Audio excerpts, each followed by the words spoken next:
Welcome to the tutorial on using Twitter to promote your publications. This tutorial will discuss why you should use Twitter, as well as discuss some tips for successfully posting tweets that will engage your followers. For journalists, Twitter is actually a very helpful tool. It allows you to quickly post a headline and get information out to a large number of people, even if they're not currently on your website to read your work.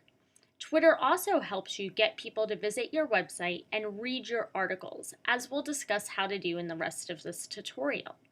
You can post a comment about one of your recent publications and include the link to your article in your tweet so that the people who follow you on Twitter can find your latest story. Also, Twitter is a great research tool because you can find out what experts are thinking about particular topics by following them on Twitter. Additionally, you can send them tweets or private messages in order to request an interview. Plus, you can hold Twitter conversations to get experts' perspectives on situations. For the sake of this tutorial, though, we are going to focus on composing a tweet that will publicize the story you have written.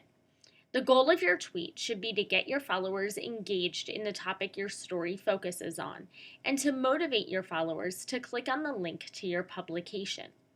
In order to accomplish these things, be sure to ask an intriguing question related to the content of your publication. For example, if I wrote an article on how to get people to pay attention to your tweets, then I might post a comment on Twitter that says, "Do you know how to get people to pay attention to your tweets?" That way, people who are wondering how to create engaging tweets will be interested and will click on the link to my story. I do not want to give away the answer to my question in the tweet itself, though. That would be like showing the end of a movie in a preview. It would be a total spoiler and would not motivate anyone to click on the link to my publication. It will also be important to post a shortened link to your article within your tweet. You need to post a link to your article so that people know where to find it and can easily access it. Since Twitter only lets you have a limited number of characters in each tweet, you do not have much space to post the full link and a comment. Therefore, using a free link shortener like Bitly can be very helpful to give you more characters for your comment. It also makes your tweet look nicer, which makes people more likely to click on the link since it's visually appealing. Additionally, you will want to use hashtags, also known as the number sign, whenever you mention a particular subject. For example, if you tweet about the Today Show, then put a hashtag in front of the words Today Show. That will allow people to search for the topic on Twitter and have your tweet pop up as being relevant to that topic. You also want to use the @ anytime you mention someone in particular in a tweet. For example, if you're tweeting about Katie Couric, then you would write a tweet that says, "Missing at Katie Couric" on the hashtag Today Show, so that it's a complete phrase. Finally, if you are replying to someone on Twitter as if you're having a conversation with them via tweets, then you want to start the tweet with the @ and the person's Twitter handle or ID. That way, you're tweeting directly to that person and he will get a notification that you have included him in the message. Just like there are certain things to do when composing a tweet, there are a few common errors to avoid when composing a tweet as well. Here are a few of those errors to avoid. Do not just write, "Check out my latest article," because that does not tell your followers anything about the subject matter of the article. It does not tell them whether they'd be interested in your article, nor does it grab their attention or motivate them to click on the link to your article. In general, the phrase "check out" can be deleted from your tweets entirely.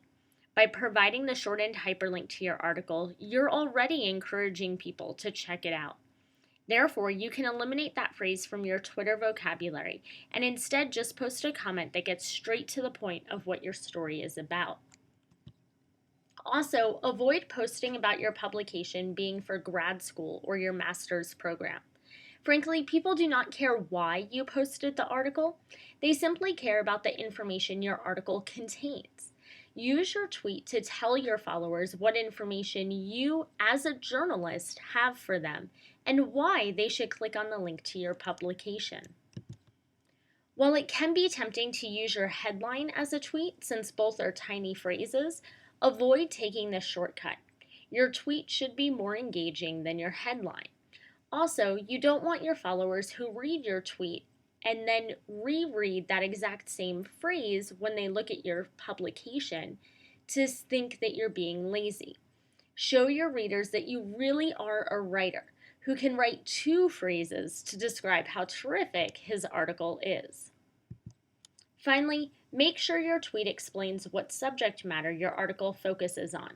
While writing a question is usually a good thing, a comment like, "Do you know how to improve?" is not helpful for your followers because it does not tell them what they would be getting advice on improving if they clicked on the link to your article. Instead, write a question like, "Do you know how to improve your tweets?" so that your followers can understand what the subject matter is for your article. Similarly, avoid just posting the link to your article without any kind of comment in your tweet, since that doesn't tell your readers anything about the subject matter covered in your article either. Finally, with your tweets as well as anything else you write in life, please be sure to proofread what you're writing extremely carefully to avoid typographical and spelling errors. I know it can be tempting not to worry about spelling or grammar when you're tweeting because Twitter is such an informal means of communication, but grammatical rules still apply to everything you tweet. The last thing you want is people not understanding your message or not clicking on the link to your publication because of your bad grammar in a tweet. With time and practice, you will get used to utilizing Twitter to promote your stories, and these techniques will become an automatic part of your routine as a journalist. Thank you so much for your time, and good luck tweeting.